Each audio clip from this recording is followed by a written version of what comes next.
코로나가 우리에게서 빼앗아 간 것 중에 하나가 기쁨인 것 같아요. 기쁨. 특별히 신앙생활에 대한 기쁨을 코로나가 빼앗아 간 것 같습니다.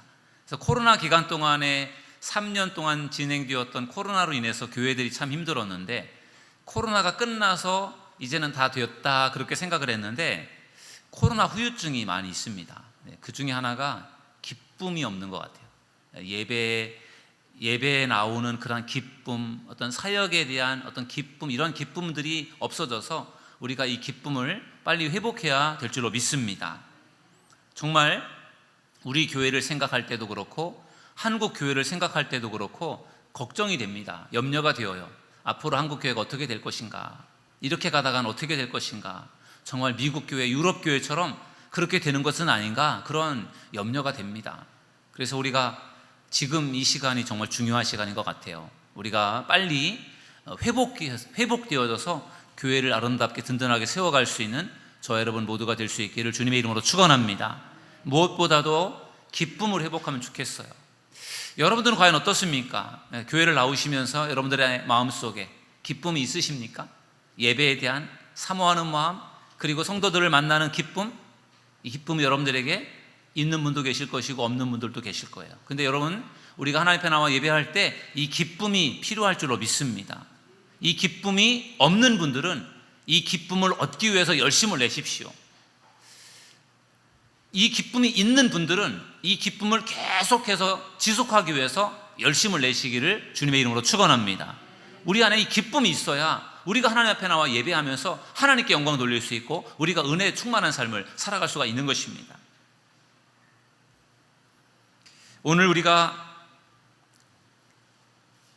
읽은 본문 말씀 빌립보서의 말씀을 읽었는데요, 오늘 읽은 본문의 말씀 빌립보서 2장 1절에서 4절 짧은 말씀인데, 오늘 본문 말씀 마지막 부분에 이런 말씀이 나와 있어요. 나의 기쁨을 충만케 하라. 나의 기쁨을 충만케 하라. 바울이 빌립보 교회 성도들에게 편지를 보내면서 바울이 나의 기쁨을 충만케 하라, 나를 좀 기쁘게 해달라, 이렇게 권면을 하는 거예요. 어떻게 하면 바울을 기쁘게 할 수 있을까? 이것은 사실은 바울만이 아니라 하나님을 기쁘시게 하는 일이라고 생각이 되거든요. 어떻게 하면 또한 우리 안에도 기쁨이 충만할 수 있을까? 바울을 기쁘게 하고 하나님을 기쁘게 하고 이 모든 일들을 우리가 어떻게 하면 할 수 있을까? 오늘 그 말씀을 여러분들과 나누고 싶습니다. 기쁨이 충만하려면 첫째로 하나가 되라는 것입니다. 저를 따라하겠습니다. 하나가 되라. 우리 안에 기쁨이 충만하려면, 그리고 하나님을 기쁘시게 하려면 무엇보다도 중요한 것이 하나가 되는 거예요. 하나가 되는 거. 여러분, 당시 빌립보 교회는 좀 분열되어 있었어요. 그래서 바울이 무엇보다도 하나가 되라고 하는 말씀을 강조하고 있는 겁니다. 여러분, 마귀는 분리시키는 영이에요. 분열시키는 영입니다. 그래서 성도들을 분리시키고 분열시키고 교회를 분열시키고 분리시키는 일, 그 일을 하는 존재가 바로 마귀예요. 여러분, 마귀의 분리시키는 영에 속지 않는 여러분들이 되기를 주님의 이름으로 축원합니다. 그러려면 우리가 하나가 되어져야 됩니다. 하나가 되어져야 분리가 되지 않는 것이죠. 여러분, 우리가 하나가 된다는 것 쉬울까요? 어려울까요? 하나가 되는 것 결코 쉽지 않습니다. 부부가 되었다고 해서 저절로 하나가 되는 것이 아닙니다. 사랑한다고 해서 저절로 하나가 되는 것이 아니에요. 부부가 되었어도 하나가 되기 위해서요, 부단히 노력해야 됩니다. 양보해야 되고 맞춰가야 되고 협력해야 되고. 저도 저희 아내와 결혼한 지가 벌써 29년이 됐어요. 29년을 저희 아내와 살고 있는데 그래도 하나 되는 게 쉽지가 않아요. 때로는 제가 양보를 해야 되고, 또 때로는 아내가 원하는 것에 맞추어야 되고, 하나가 29년을 같이 살아도 하나가 되는 게 쉽지가 않아요. 그러니 부부도 그런데 우리 다른 사람들이 하나가 되는 게 얼마나 어렵겠어요. 교회 안에 다양한 교인들, 성도들이 모여서 우리가 하나가 된다는 게 얼마나 어렵겠습니까? 결코 쉽지 않습니다. 양보하고 협력해야만 하나가 될 수 있습니다. 우리 교회가 하나가 되었을 때 지금의 이 성전을 우리가 건축할 수 있었어요. 우리 교회 성도들이 하나가 되지 않았다면 아마도 이 성전 건축을 할 수 없었을 거예요. 그만큼 하나가 되는 것이 매우 중요한 것입니다. 여러분, 우리 교회가 하나가 되어서 이 성전을 건축하는 그런 놀라운 기적을 이루어내었는데, 우리 사도들께 모든 성도들이 다시 한번 하나로 똘똘 뭉치게 될 때 하나님께서 놀라운 기적을 일으켜 주실 줄로 믿습니다. 그래서 하나가 되는 것이 중요합니다. 바울은요, 오늘 본문의 말씀 속에서 하나가 되는 몇 가지 방법을 가르쳐 주고 있어요. 어떻게 하면 하나가 될 수 있을까?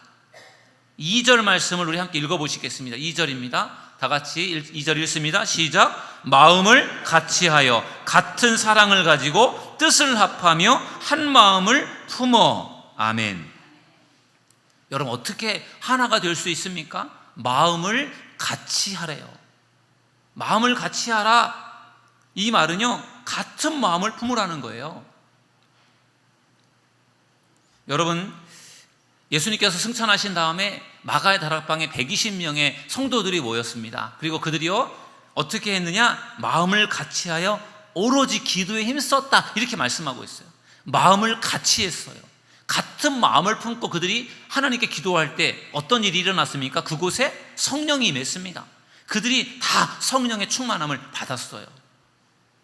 열심히 기도한 것, 사모하는 마음을 가지고 있었던 것 다 중요한데, 그들 안에 같은 마음을 품었기 때문에 거기에 놀라운 하나님의 역사가 임하게 된 줄로 믿습니다. 그런 점에서 마음을 같이 하는 것이 매우 중요합니다. 조금 전에 여러분 광고 홍보 영상을 보셨겠지만 8월 18일부터 19일까지가 우리 교회 전교인 수련회입니다. 8번째 전교인 수련회예요. 우리 교회 역사 이제 17년 되는 우리 역사 가운데 8번의 전교인 수련회를 했다라고 하는 것은 대단한 일이에요. 역사 100년을 자랑하는 교회들도 전교인 수련회를 8번 한 교회는 흔치 않을 거예요. 그만큼 우리 교회는요, 개척 처음부터 전교인 수련회에 대한 일종의 비전을 가지고 이것을 일종의 우리 교회 중요한 프로젝트로 생각하고 전교인 수련회를 진행해 왔습니다. 교회에서 우리가 매주마다 만나서 예배를 하고 교제하지만, 교회가 아닌 다른 떨어진 장소에서 또 우리가 만나서 예배하고 교제하면서 시간을 보내면은 그게 굉장히 우리 성도들에게 하나 되는 일에, 또 우리가 영적인 가족이다라고 하는 것을 깨닫는 시간에 너무나도 소중하고 유익한 시간이 되었습니다. 그러므로 사랑하는 여러분, 우리 전교인 수련회를 준비하고 진행하는 이 모든 일에 있어서 여러분들이 마음을 함께 모아주시기를 주의 이름으로 축원합니다. 같은 마음을 우리가 품을 때 무슨 일이든지 우리가 할 수 있는 것입니다. 같은 마음을 품어야 하나 될 수 있고, 두 번째는요, 같은 사랑을 가져야 됩니다. 여기서 같은 사랑이라고 하는 것은 아가페, 예수님의 사랑을 말합니다. 예수님의 희생적이고 조건 없는 사랑, 그 사랑을 우리가 품을 때 그 사랑이 우리를 하나 되도록 인도해 주실 줄로 믿습니다. 2015년도에 우리 교회 우리 중고 청년들과 함께 중국에 단기 선교를 갔었습니다. 쿤밍이라고 하는 곳에 갔었는데, 그때 제가 같이 동행을 했습니다. 갔는데 그 쿤밍이라고 하는 곳에 소수민족들이 살고 있는데, 그곳에 교회가 있었고 그 마을에 많은 사람들이 교회를 다니고 있었어요. 그래서 그 교회에서 이제 여러 가지 프로그램을 했는데, 제가 맡았던 프로그램 중에 하나가 청장년 치유 프로그램이었어요. 우리 교회에서도 청장년들을 대상으로 해서 치유 프로그램을 했었는데, 그곳에 있는 그 중국 쿤밍에 있는 청장년들을 대상으로 해서 치유 프로그램을 진행을 하는데, 한 10커플 정도가 그 프로그램에 참여를 했어요. 그래서 같이 프로그램을 진행하는데, 뭐 말도 잘 안 되니까 통역을 해야 되고, 그리고 저도 그 사람들도 서로가 모르는 사이고 낯선 사이인데, 금방 하나가 되고 금방 뭔가 기쁨이 넘치고 회복이 되는 그러한 은혜를 함께 경험하게 되었어요. 그러면서 역시 같은 사랑을 품고 있는 사람들이라서 다르구나, 같은 예수님의 사랑을 우리가 품고 있어서 이렇게 금방 가까워질 수 있구나, 그런 생각을 하게 되었습니다. 여러분, 우리가 서로 다르지만 예수님의 사랑을 우리가 함께 품고 있을 때 우리가 함께 하나가 될 수 있게 될 줄로 믿습니다. 세 번째, 하나가 되려면 바울은 같은 뜻을 가져야 된다, 이렇게 말씀하고 있어요. 우리 성경에는 같은 뜻을 가져라, 같은 뜻, 이렇게 뜻을 합하여 이렇게 되어 있는데요, 영어 성경에는 같은 영을 가지라, 이렇게 말씀이 되어 있더라고요. 다시 말하면요, 같은 영을 소유하면 그것으로 하나가 될 수 있다는 거예요. 같은 사랑, 예수님의 사랑을 품어서 하나가 되는 것처럼 우리 안에 동일한 같은 영을 소유하게 되면 그것으로 하나가 된다는 거예요. 여기서 같은 영이라고 하는 것은 성령을 말합니다. 여러분, 초대교회 성도들, 그러니까 마가다락방에 모였던 120명의 성도들이 그들이 성령을 받았습니다. 정말 사모하는 마음으로 그곳에서 기도할 때 그곳에 성령이 임해서 그들 모두가 성령을 충만하게 받았지 않습니까? 그러면서 그들이 하나로 똘똘 뭉쳐지게 되는 거였어요. 그러므로 우리가 성령님을 모시고 살아간다면, 성령을 받고 성령님을 모시고 살아갈 때 우리가 하나 될 수 있다는 사실을 여러분 믿으시길 주님의 이름으로 축원합니다. 마음을 함께 모아야 되고요, 그리고 예수님의 사랑을 우리가 품어야 되고, 그리고 우리 안에 성령님을 모시면 우리가 하나가 된다는 거예요. 여러분, 우리 그리스도인들이 어떤 사람들이에요? 우리가 같은 마음을 품고 같은 예수님의 사랑을 품고 우리가 성령님을 모시고 살아가는 사람들 아니겠습니까? 그러므로 우리 모두가 하나 되는 그러한 축복을 누릴 수 있기를 주님의 이름으로 축원합니다. 하나가 될 때 하나님께서 우리 안에 기쁨이 충만하도록 역사하실 줄 믿습니다. 두 번째, 기쁨이 충만하려면 겸손하게 섬겨야 됩니다. 저를 따라하겠습니다. 겸손하게 섬기라. 바울은 겸손하게 섬기는 방법을 두 가지로 설명해 주고 있어요. 3절 우리 함께 읽어보실까요? 3절 시작. 아무 일에든지 다툼이나 허용으로 하지 말고 오직 겸손한 마음으로 각각 자기보다 남을 낮게 여기고. 아멘. 겸손하게 섬기려면 먼저 다툼이나 허용으로 하지 말래요. 여러분, 권위적인 리더들은 결국은 어떻게 보면은 권위적인 리더십을 가지고 다툼이나 허영심을 조장해서요, 공동체를 분열시키는 경우들이 참 많습니다. 그래서 겸손하게 섬기려면 우선 다툼이나 허영심을 버려야 됩니다. 그리고 두 번째는 자기보다 남을 낮게 여겨야 됩니다. 권위적인 리더십을 가지고 있는 리더들은 사람들을 지배하고 다스리는 것을 좋아합니다. 그러다 보니까 사람을 존중하기보다 무시합니다. 자기 마음대로 하려고 하고요. 그런데 겸손하게 섬기는 리더들은 다른 사람들을 존중하고 다른 사람들을 자기보다 낮게 여기기 때문에 겸손하게 섬길 수가 있는 것입니다. 겸손하게 섬기는 사람 중에 한 사람으로 세례 요한을 잠깐 나누고 싶습니다. 여러분, 세례 요한은 예수님보다 6개월 먼저 태어나신 분이죠. 예수님보다 6개월 먼저 사역을 시작합니다. 그는 광야에서 외치는 자의 소리였고, 그리고 회개하라 천국이 가까웠다라고 하는 메시지를 선포하면서 많은 사람들을 회개하게 했어요. 그리고 회개하는 자들에게 세례를 베풀었습니다. 그래서 수많은 사람들이 세례 요한에게 와서 말씀을 들으면서 그리고 세례를 받았습니다. 그때 사람들은 세례 요한이 그들이 기다렸던 그리스도, 그리고 메시아라고 생각을 했어요. 그래서 더 세례 요한을 따르면서 세례 요한을 존경하면서 세례 요한을 가까이 하려고 했어요. 근데 세례 요한은 나는 그리스도가 아니다, 나는 메시아가 아니다 라고 그렇게 말합니다. 요한복음 1장 26절 27절 말씀해 보니까 세례 요한이 이렇게 말합니다. 요한이 대답하되 나는 물로 세례를 베풀거니와 너희 가운데 너희가 알지 못하는 한 사람이 섰으니 곧 내 뒤에 오시는 그이라. 나는 그의 신발끈을 풀기도 감당하지 못하겠노라 하더라. 아멘.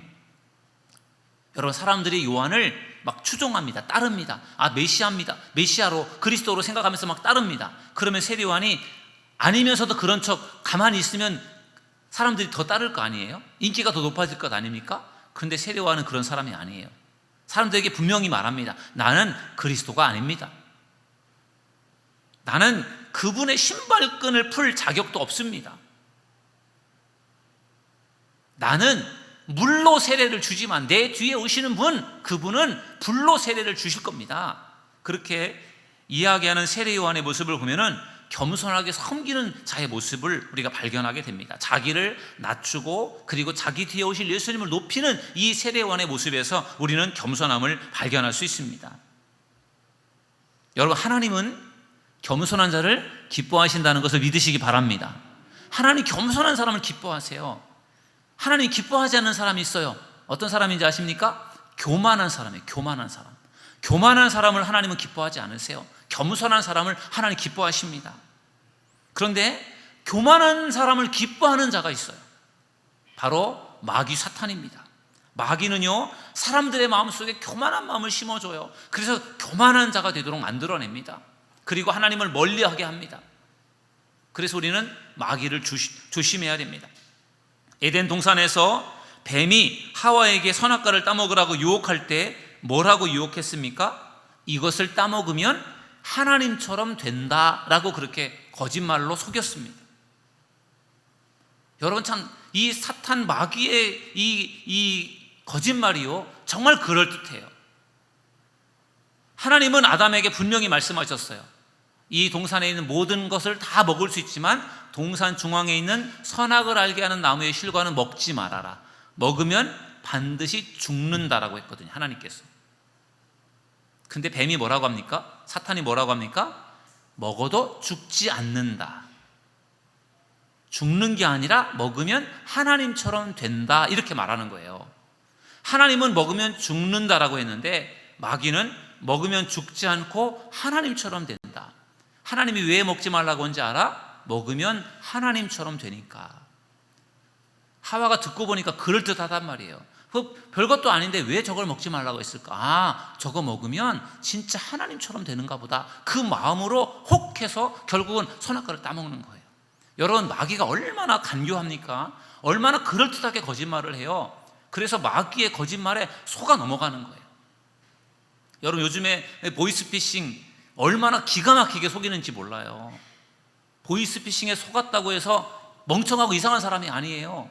그 사람들이 너무 기가 막히게 속이니까 사람들이 속아 넘어가는 거예요.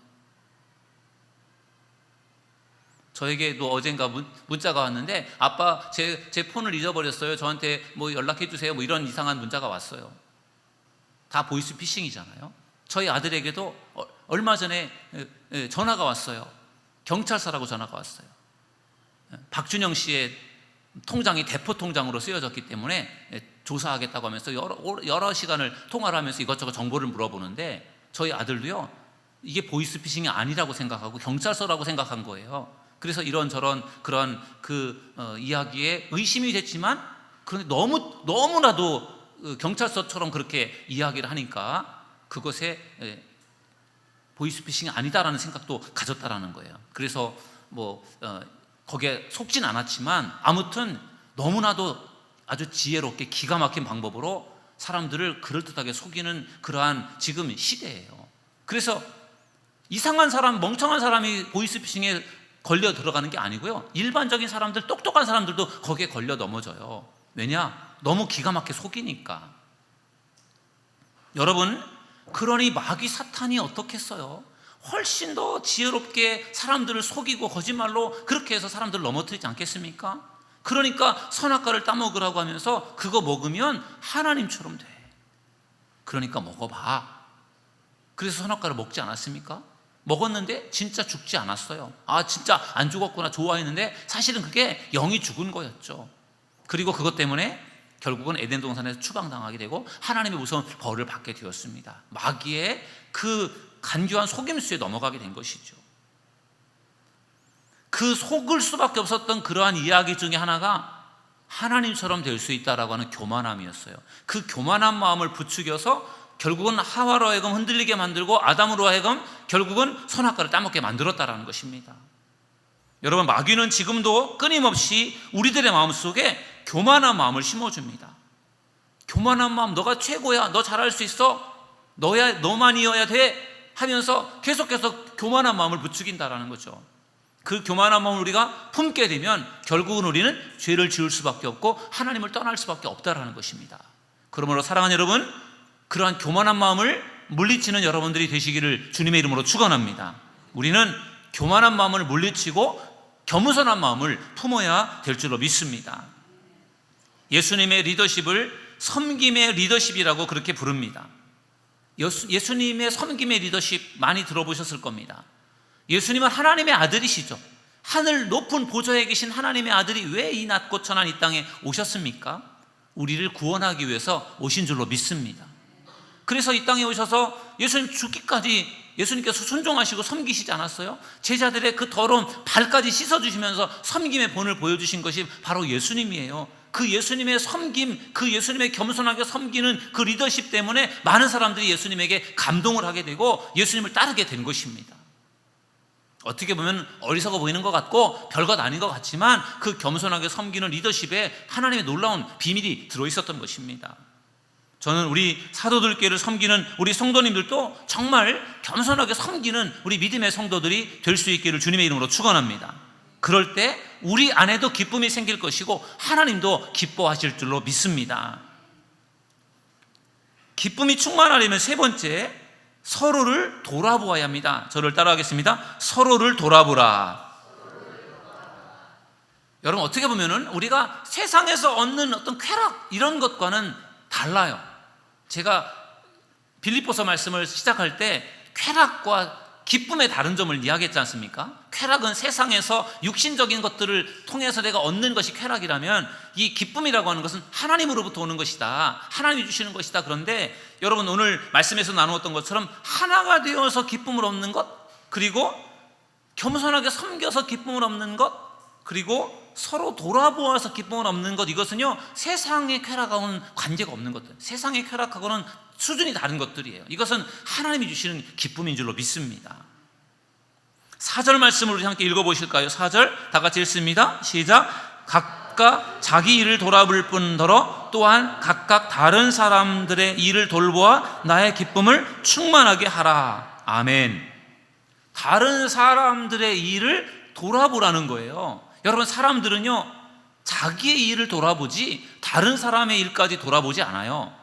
오지랖이 넓어서 다른 사람의 일을 막 참견하는 그런 사람들이 있긴 하지만 그것하고는 다른 거예요. 다른 사람들에게 관심을 갖고 다른 사람들을 돌아보고 하는 것, 사람들 그렇게 잘 못해요. 대부분의 사람들은 개인주의적이고 이기적인 성향이 강하다 보니까 내 일을 챙기고 내 가족을 챙기지 다른 사람들에 대한 관심을 많이 갖지 않습니다. 그런데 하나님은 그것을 우리에게 오늘 말씀하시는 거예요. 서로 돌아보라는 거예요. 서로 관심을 가지고 챙겨주라는 거예요. 여러분, 코로나 이후에 더 개인주의적이고 더 이기적인 성향이 더 강해졌대요. 그래서 2010년생 이후인가요? 아무튼 코로나의 어떤 그러한 영향을 많이 받은 그러한 세대들은요 앞으로 더 개인주의 성향이 강해지고 더 이기적인 성향이 강해질 수밖에 없다라는 거예요. 코로나가 그렇게 더 그런 일들을 더 부추겼다라는 거죠. 그래서 더 이제는 다른 사람들에게 관심을 안 갖습니다. 그게 참 어렵습니다. 문제예요. 그런데 하나님이 원하시는 것은 관심을 기울이라는 거잖아요. 그럼 어떻게 하면 우리가 서로 돌아볼 수 있고 다른 사람에게 관심을 기울일 수가 있을까요? 여러분, 초대교회를 보면은 그렇게 할 수 있는 방법을 우리가 발견할 수 있어요. 사도행전 2장 44절 45절 말씀에 보니까 이렇게 말씀하고 있습니다. 믿는 사람이 다 함께 있어 모든 물건을 서로 통용하고 또 재산과 소유를 팔아 각 사람의 필요를 따라 나눠주며. 아멘. 여러분, 초대교회 성도들의 모습이에요. 여러분, 이 초대교회 성도들이 원래부터 이랬던 사람들이 아니에요. 어떻게 이 사람들이 이렇게 달라졌습니까? 서로 물건을 함께 사용했어요. 재산과 소유를 팔아서 필요한 사람에게 나눠줬어요. 열심히 일을 해서 내가 더 많은 것을 모으고 더 많은 것을 내가 저축하고 쌓아서 더 내가 잘 살고 잘 먹고 잘 살고 하는 이게 아니라 내가 가지고 있는 것들을 없는 사람들에게 나누어주고 같이 쓰고 이렇게 하는 그러한 이 초대교회 모습들이, 그것이 얼마나 아름답습니까? 초대교회가 왜 이렇게 변화된 것입니까? 그들이 성령을 받았기 때문인 줄로 믿습니다. 그들이 오순절 마가다락방에서 성령을 받고 교회가 시작되었고 그들이 성령의 인도하심 속에 살다 보니까 그들의 삶이 변화된 거예요. 원래 그들은 자기중심으로 살았고 내 가족을 내 것을 챙기고 내 것을 돌보는 사람들이었는데 성령을 받고 보니까 그것이 다른 사람들에게도 관심을 기울이게 되었다라는 거예요. 다른 사람들에 대한 눈을 뜨게 되었고 다른 사람들을 돌보게 되면서 그것이 주는 기쁨을 얻게 되었다라는 거예요. 우리 교회도 매년 추수감사절을 지키고 나서 우리 지역에 있는 독거노인들을 모셔서 쌀을 나눠드리고 또 식사를 대접하고 그런 일들을 하고 있어요. 어떻게 보면은 우리 교회가 지역에 있는 이 독거노인들을 돌아보는 거죠. 대단한 일은 아니지만 우리가 그 일을 통해서 그래도 1년에 한 번이라도 어려운 분들을 돌아볼 수 있는 그 일들을 우리가 진행하고 있는데, 그 일을 하면서요 마음속에 기쁨이 있어요. 같이 참여해서 그 일을 섬기는 분들도 그걸 통해서 우리 안에 기쁨이 있다는 걸 알아요. 우리가 그분들을 돌아보는 일들이 뭐 우리를 드러내고 내세우는 것이 아니라 그냥 그분들이 와서 기뻐하고 즐거워하는 모습을 보면 우리도 우리 안에 그런 기쁜 마음이 생겨나는 것을 깨닫게 됩니다. 우리가 서로를 돌아볼 때 하나님께서 우리에게 그러한 기쁨을 분명히 주실 줄로 믿습니다.